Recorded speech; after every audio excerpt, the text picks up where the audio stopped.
জামাত ইসলামী নাই কোথায়? রাজধানী থেকে শুরু করে প্রত্যন্ত অঞ্চল পর্যন্ত যেখানে যান সেখানে জামাত ইসলামী। জামাত ইসলামী বিগত অর্ধ শতাব্দী ধরে এই বাংলাদেশের জমিনে রাজনীতি করে আসতেছে।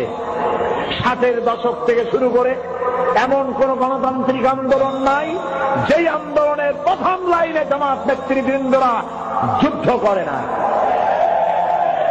পার্লামেন্টে রয়েছে জামাতের সম্মানজনক সদস্য সংখ্যা, রয়েছে মন্ত্রী।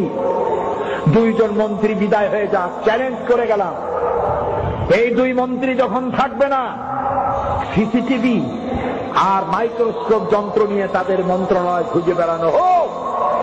একটি পয়সার স্বজনপ্রীতি দুর্নীতি খুঁজে পাওয়া যাবে না, যাবে না, যাবে না। কাজী চ্যালেঞ্জ করে লাভ নাই, জামাতকে উৎখাত করা যাবে না। আলহামদুলিল্লাহ, তোমরা পত্র পত্রিকায় বরং আমাদের উপকার করতেছ।